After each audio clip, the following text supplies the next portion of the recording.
အိုလီယာအိန္ဒိယနဲ့ကောလကတ္တာမြို့တနေရာမှာရောက်နေတဲ့လူအိန္ဒိယစားစာပေါ့လမ်းဘေးအိန္ဒိယစားစာऔर 10 रुपया पीस है जलेबी क्या क्या मिलते हैं अभी सिर्फ कलप कचौड़ी और गरम जलेबी တို့တန့်တယ်နော်ဝေးမင်းနေရကြည့်လိုက်ရင်ဟွာရေးနဲ့ဒီလိုပဲစားချင်တဲ့စိတ်ရှိရလို့ရှိလားပိုက်ဆံတို့ပါတယ်လေအဲ့လိုဖြစ်တယ်လို့ပဲနော်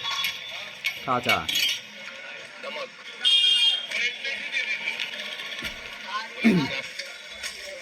အိန္ဒိယမှာလူဦးရေတန်းပေါင်း1000ကျော်ဆိုတော့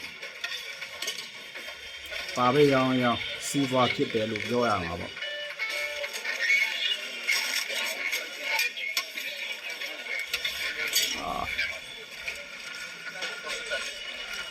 ရင်စရာကြီးတော့မပြောချင်ဘူးဒါပေမဲ့မစားချင်ဘူး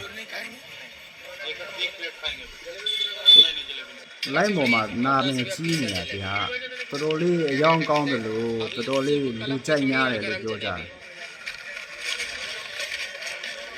လက်ရှိရောဘယ်လိုလဲစားချင်ကြလားကျမ်းမာရေးနဲ့ရောကိုက်ညီမလို့ထင်ကြလား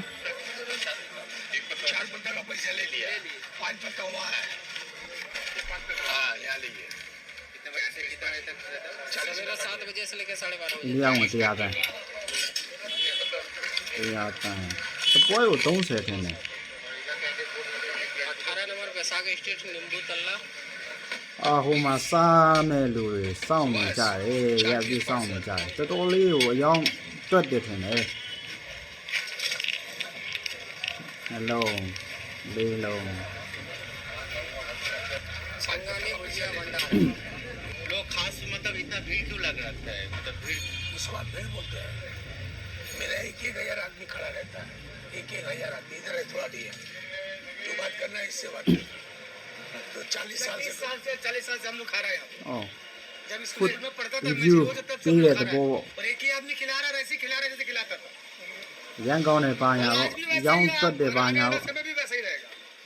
क्यों मतलब इतना खास क्यों लगता है आपको ऐसा टेस्ट ही इनका ऐसा है एक पैसा का चेंज ही नहीं टेस्ट में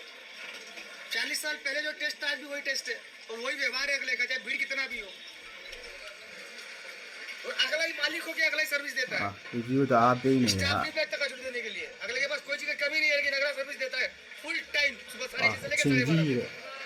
ရောင်းရတယ်ပေါ့ सबसे बड़ी विशेषता उस इंसान की စင်ကြီးလူလာတယ် दुकान कितना साल पुराना है और कब टाइम से 50 साल